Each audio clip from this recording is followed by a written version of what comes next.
Saludos virtuales para todos. Muy complacido y agradecido con la Universidad Católica Andrés Bello, con el programa de estudios avanzados del negocio inmobiliario Preani, por la gentil oportunidad que nos ofrece de participar en esta videoconferencia.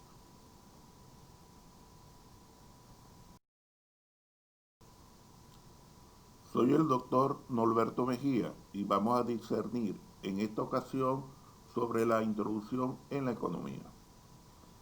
En esta diapositiva se puede observar una síntesis de lo que ha sido mi vida a lo largo de mis 58 años, tanto a nivel académico como laboral. Les pido por favor que cualquier duda o pregunta generada en el transcurso de la presentación sea anotada y dilucidada al final de esta presentación.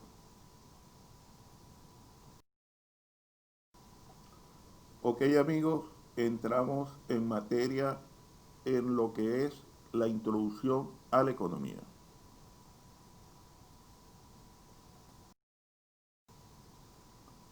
Muchos autores plantean que el surgimiento de la economía fue de manera natural y espontánea. El hombre desde su origen se ha enfrentado al problema de satisfacer sus necesidades a través del uso de los recursos. ¿Cuáles recursos? Recursos como la tierra, los minerales, el agua. Estos recursos poseen un carácter especial, que son escasos. Cuando decimos escasos significa que son de carácter limitado.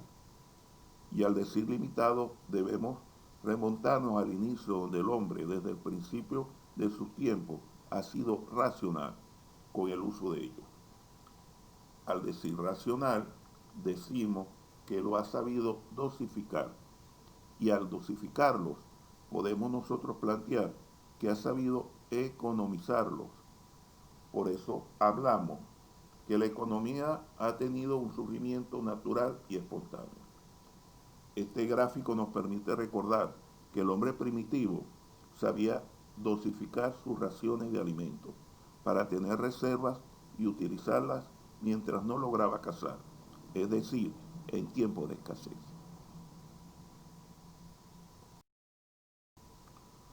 Como fue planteado en la lámina anterior, el inicio de la economía se remonta a la edad prehistórica, donde el ser humano se enfrenta a diversas necesidades, como agruparse, cazar, sembrar y la elaboración de sus utensilios para su uso diario.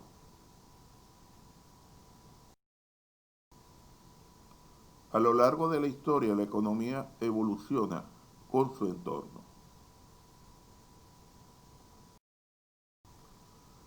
contribuyendo con las construcciones de diversas infraestructuras y diversos comercios.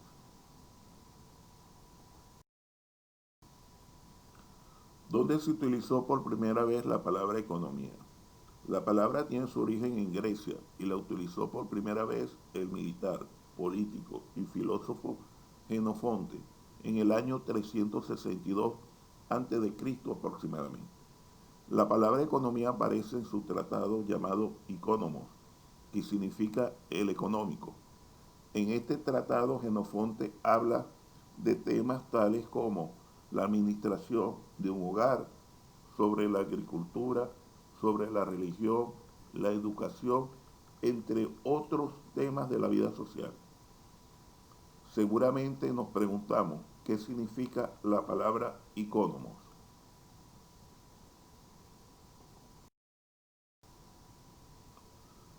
Los griegos llamaban ico al hogar, la casa, y nomos al administrador de ese hogar o de esa casa.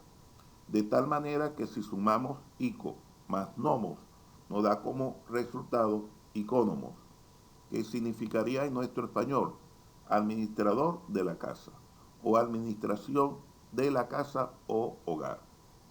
De esta manera resolveríamos en decir que un jefe de familia, padre o madre, o tal vez los dos, son los administradores responsables del hogar.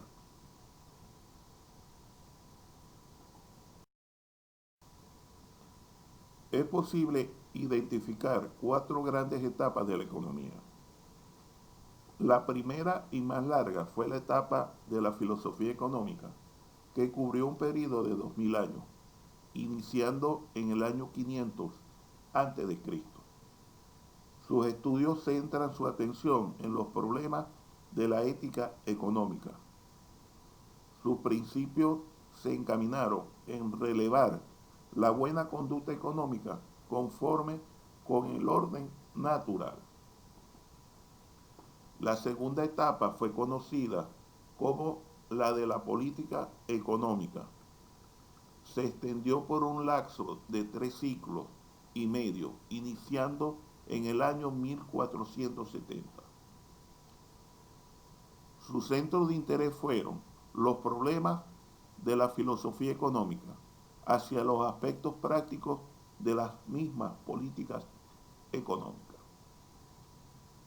La tercera etapa, conocida como la etapa clásica de la economía, fue más corta que la anterior, situándola entre los años de 1750 y 1870. Dos rasgos la caracterizaron: la declinación de la economía de empresa y la vigorosa expansión de las contribuciones de la propia economía política. La cuarta etapa del desarrollo económico podría ubicarse a partir de 1870 y se extiende hasta nuestros días. En ella se toma conciencia de la necesidad del cultivo racional e integral de las disciplinas. En este periodo se amplían los esfuerzos destinados a aumentar la comprensión del funcionamiento de la propia economía como tal.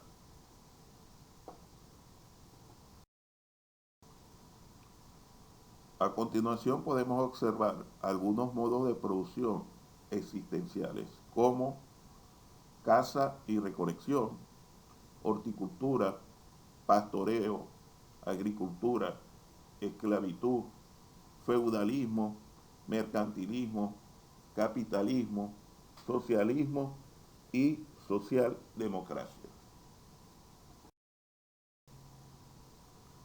En la historia, la economía pasó y seguirá pasando por diversas revoluciones.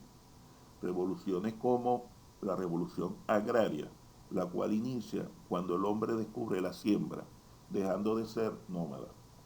La revolución industrial, la cual se origina con la puesta en marcha de las máquinas de vapor. La revolución de la información. Este periodo de transición tuvo lugar entre finales de los años 1950 y finales de los 70, con la adopción y proliferación de las computadoras digitales y el mantenimiento de los registros digitales. Y la revolución de la tecnología, la cual es un proceso dentro de la historia donde ocurre un cambio importante al introducirse una o varias tecnologías nuevas.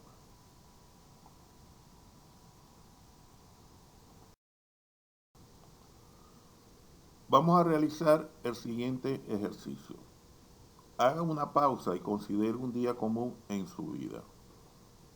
Tenemos varios elementos cotidianos como edificios, música, internet, papel, pomo dental, herramientas, libros, desinfectantes, vestimenta, vehículos, bancos, electricidad, comida, campos deportivos, juguetes, carreteras, celulares, lácteos, microondas y lavadoras.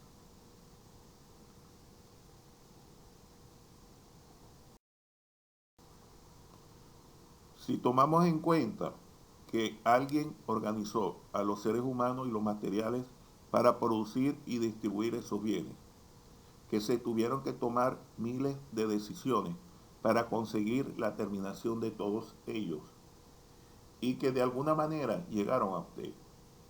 Todos estos elementos poseen algo en común: la economía.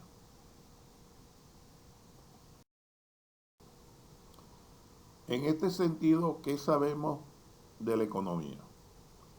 Sabemos que viene del griego, el que administra el hogar, que contribuye con nosotros para tomar ciertas decisiones. ¿Cuáles decisiones? ¿Quién trabaja? ¿Qué bienes y cuántos deben ser producidos? ¿Qué recursos deben ser empleados en la producción? ¿A qué precio deben venderse? Y como objetivo fundamental, estudia el proceso productivo y la distribución del producto que de él se obtiene, entre quienes contribuyen a su generación.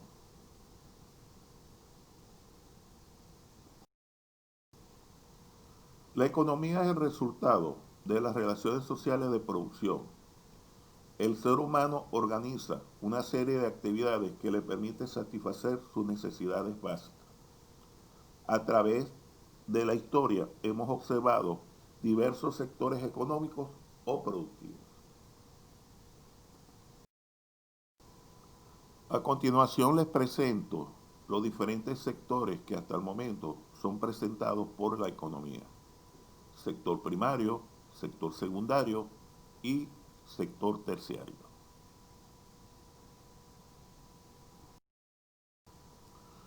Cuando hablamos de sector primario, nos referimos a la producción de bienes.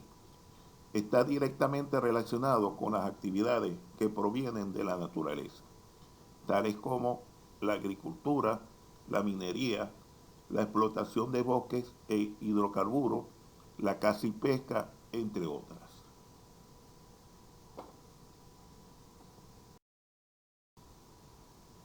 El sector secundario incluye una gama muy variada de actividades productivas, especialmente de tipo manufacturera, que utilizan insumos provenientes del sector primario, como la industria de refinación petrolera, electricidad, suministro de agua, construcciones, entre otros.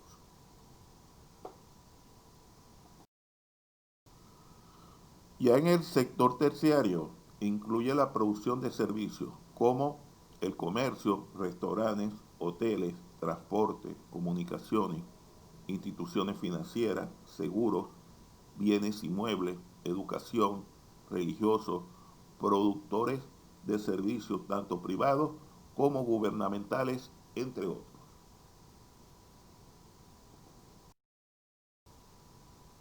Ok, señores, hasta el momento nosotros hemos generado una noción sobre el concepto de la economía. Ahora vamos a conocer qué dicen los expertos, los autores de diferentes libros sobre el tema.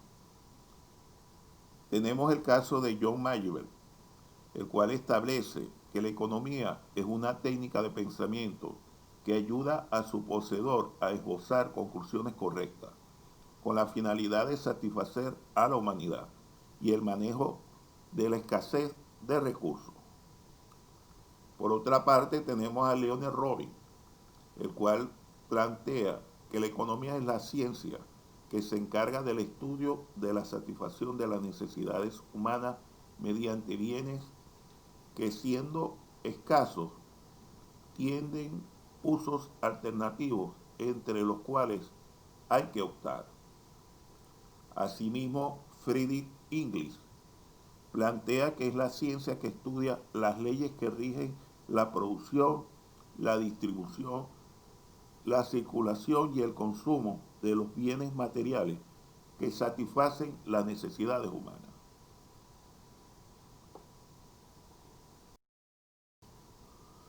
Asimismo, tenemos a Karl Marx, que plantea que la economía es la ciencia que estudia las relaciones sociales de producción. Lionel Robbins, la economía analiza el comportamiento humano como una relación entre fines dados y medios escasos que tienen usos alternativos. Y tenemos el caso de Keynes y Frey, que ellos plantean que la economía es la ciencia de la elección, la cual estudia la forma en que los individuos deciden utilizar los recursos productivos escasos o limitados. Como pueden observar, la mayoría de ellos coinciden en que la economía es una ciencia que estudia las relaciones humanas y que esas relaciones humanas tienen que ver con la producción de bienes, bienes que son escasos y que satisfacen las necesidades del ser humano.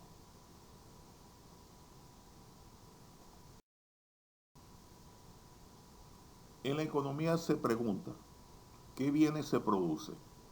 ¿Cómo se producen? ¿Para quién se producen? ¿Y cuándo producirlo? En todos los casos existe una idea común, donde la economía es una disciplina que persigue la satisfacción de las necesidades humanas mediante el uso más apropiado de los recursos escasos.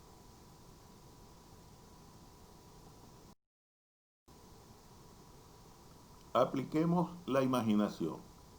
En esta diapositiva, imaginemos que nos encontramos dentro de un supermercado, donde hay muchas personas visitándolo. Pensemos también que dichas personas están satisfechas ya que encuentran todo lo que están buscando. Este supermercado posee una amplia gama de productos y servicios. También debemos pensar que fuera de él existen personas que no cuentan con el dinero suficiente para ingresar a comprar. Ahora preguntémonos, ¿tiene algo que ver la economía con lo que pasa en este supermercado? Pues en realidad sí, porque a partir de situaciones cotidianas como esta, es que se derivan cuestiones mucho más importantes.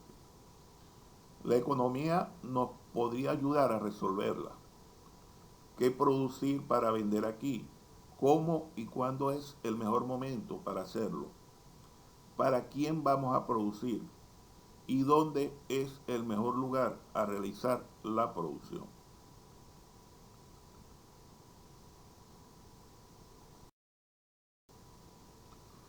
Ya para resumir el concepto de la economía, podemos decir que es una ciencia social que estudia cómo los individuos usan, administran y manejan los recursos para satisfacer sus necesidades.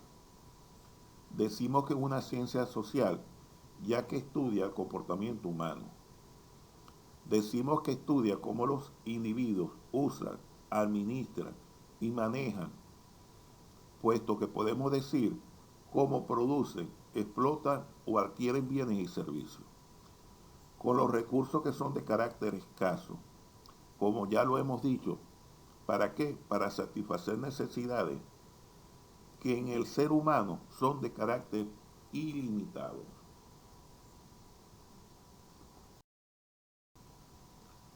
Ahora vamos a hablar de otro tema referente a la economía, el cual hago mención cada vez que me ha tocado referirme a este estudio.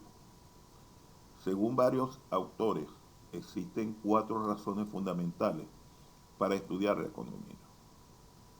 Una es aprender una forma de pensar, otra es entender a la sociedad, la otra es comprender los asuntos mundiales y la cuarta, cómo ser un ciudadano informado.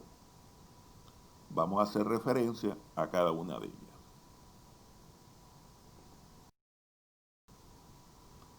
Quizá la razón más importante para estudiar economía sea aprender una forma de pensar. La economía tiene 3 conceptos fundamentales que, una vez que se asimilan, cambian la forma en que se contemplan las decisiones cotidianas. Tales conceptos son: el primero, costo de oportunidad; el segundo, el marginalismo; y el tercero, el funcionamiento de los mercados eficientes. Vamos a conversar sobre ellos. Costo de oportunidad. Lo que sucede en la economía es el resultado de miles de decisiones individuales. Las personas deben decidir cómo distribuir sus ingresos entre todos los bienes y servicios disponibles en el mercado. Deben decidir si van a trabajar o estudiar y cuánto deben ahorrar. Las empresas deciden qué producir y en qué cantidad, cuánto cobrarán por sus productos y dónde ubicarán sus instalaciones. No es de sorprender que el análisis económico se concentre en el proceso de la toma de decisiones.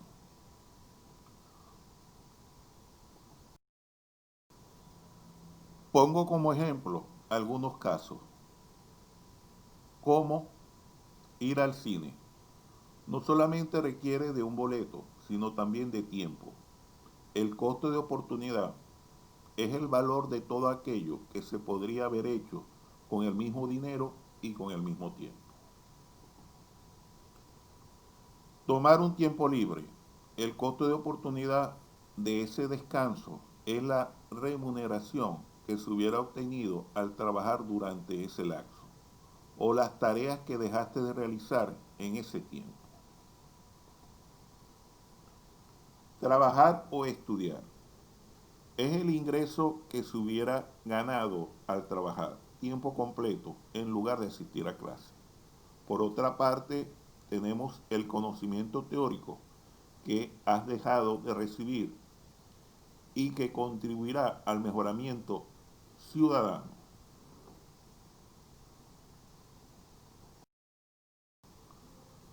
Tenemos el caso de un agricultor en la zona rural, el cual debe decidir si es mejor continuar con su actividad agrícola o ir a la ciudad y buscar empleo.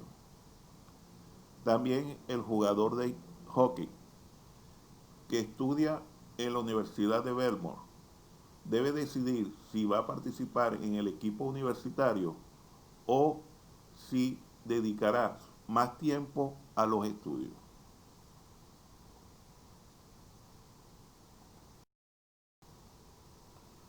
Ahora vamos a referirnos al marginalismo o escuela neoclásica. Es una escuela de pensamiento económico surgida a mediados del siglo XIX, en parte como reacción a la escuela clásica de Adam Smith y David Ricardo. Los marginalistas introdujeron un lenguaje formalizado que llevó a la asimilación de la matemática en la economía, entre otros desarrollos. El marginalismo es responsable del individualismo metodológico que caracteriza a muchos de los estudios en el área, incluso en el presente.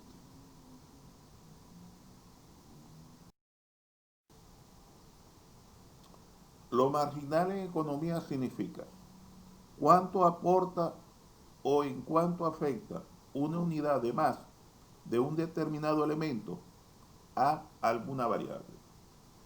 Ejemplo, la utilidad marginal es cuánto aporta una unidad adicional de determinado bien a la utilidad total. La demanda marginal es cuando aumenta o disminuye la demanda total con la incorporación de un consumidor de más.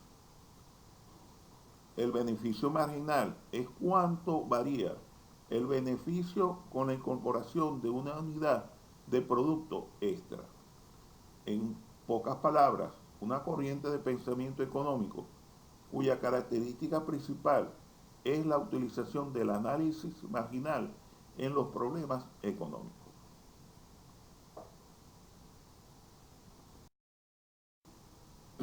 Un ejemplo gráfico que podemos presentar para aclarar lo planteado anteriormente es el siguiente.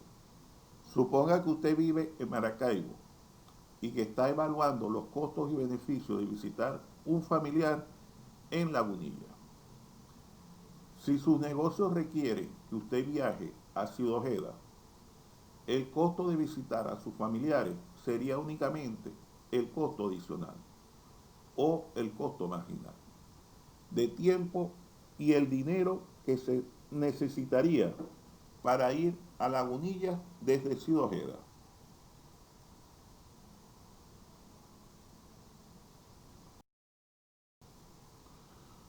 Otro de los temas que hemos mencionado es el funcionamiento de los mercados eficientes o perfectos. En términos generales, por mercados son aquellas condiciones generales en las que se producen y se venden determinadas cosas. La estructura y condiciones en que se desenvuelve una industria o sector determinado con respecto a la producción del bien que se produce. ¿Qué se busca en los mercados? Se buscan oportunidades y obtener utilidades.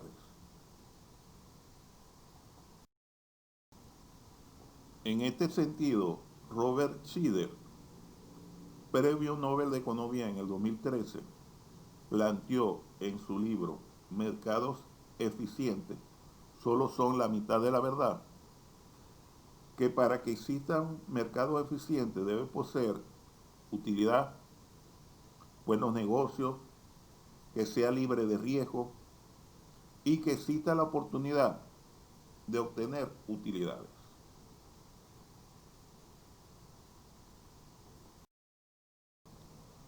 Competencia perfecta. En este sentido, un grupo de economistas abajo referidos coinciden con que los mercados no son perfectos. Los supuestos que los sustentan no necesariamente se cumplen en la realidad. Por lo tanto, la mano invisible y el libre mercado no garantiza la eficiencia de los mismos, mucho menos del bienestar social. Dejarle las soluciones a los mercados no es la salida, ya que no garantiza la eficiencia, ni mucho menos la distribución igualitaria de la riqueza. Los mercados fallan y con estas fallas justifican la intervención del Estado en la economía.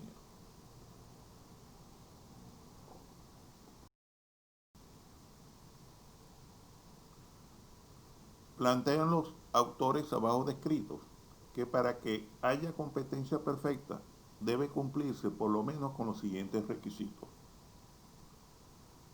Ningún productor deberá representar una parte del mercado lo suficientemente grande como para tener una influencia en los precios. Es decir, no deben existir monopolios ni oligopolios. No deberán existir barreras de entrada al mercado, es decir, cualquiera que desee incursionar en un negocio particular puede hacerlo sin impedimentos. Deberán existir una perfecta información. Todos los agentes económicos, llámese consumidores y productores, tienen exactamente la misma información relacionada con los bienes y servicios que están comprando o vendiendo.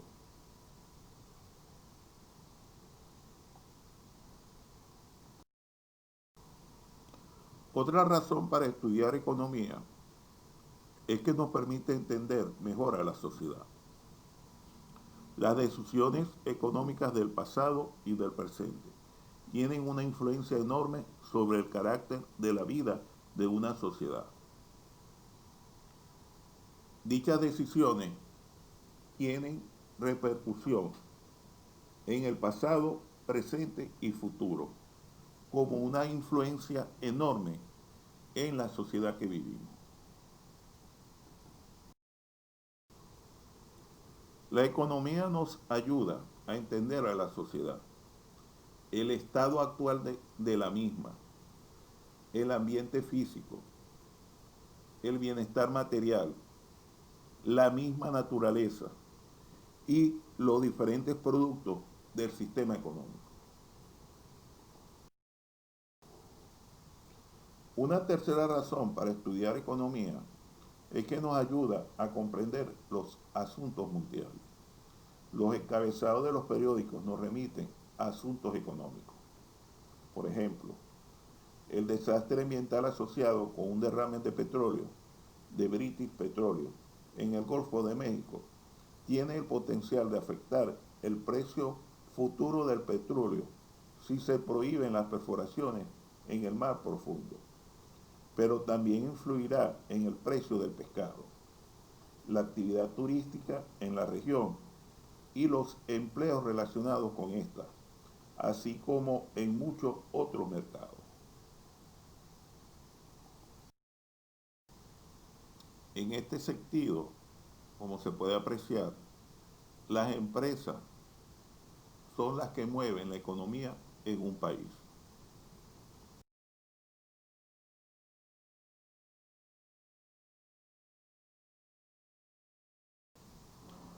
Para ser un ciudadano informado, el conocimiento de la economía es esencial para un ciudadano informado. En el 2009, la mayor parte del mundo sufrió una severa recesión que se manifestó como una disminución del crecimiento económico y un alto desempleo. Millones de personas alrededor del mundo perdieron su trabajo. Los gobiernos del mundo, desde China hasta el Reino Unido y Estados Unidos, lucharon por encontrar políticas capaces de ayudar a la recuperación de sus economías. El entendimiento de lo que sucede en una recesión y de lo que el gobierno puede hacer o no para ayudar a la recuperación es una parte esencial de todo ciudadano informado.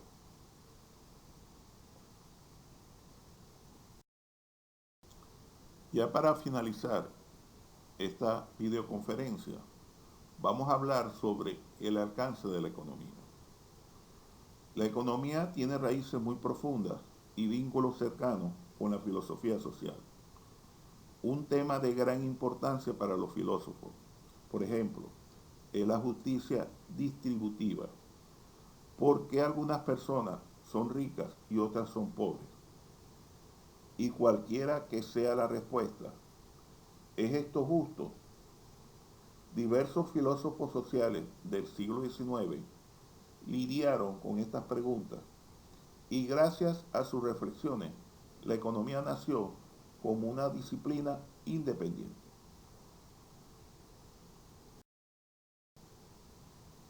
La forma más sencilla de adquirir una percepción de la amplitud y la profundidad de lo que se estudia es explorar brevemente la forma en que está organizada la economía. Ante todo, existen dos grandes ramas de esta disciplina, como son la macroeconomía y la microeconomía.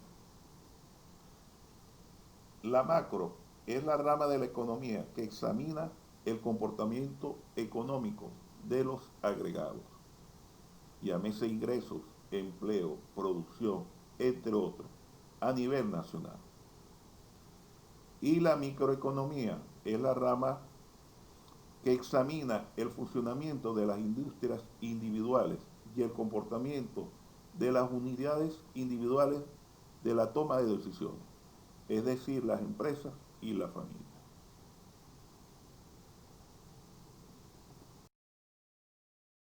A continuación les presento, ya para finalizar, las principales escuelas y teorías económicas que han marcado la pauta a lo largo de la historia.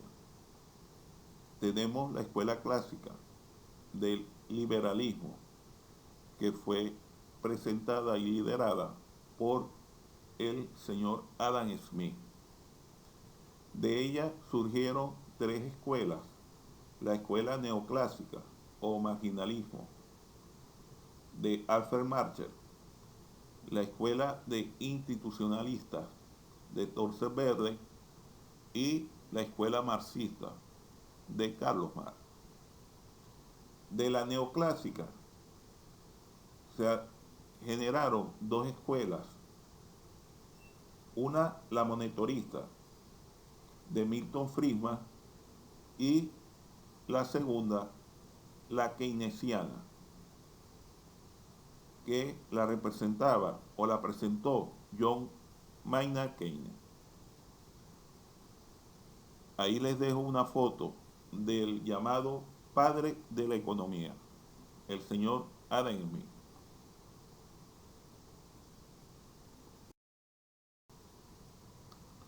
Ok, señores, muchas gracias a todos por su atención y participación. ¿Alguna pregunta o duda al respecto? Estoy a la orden. Saludos para todos.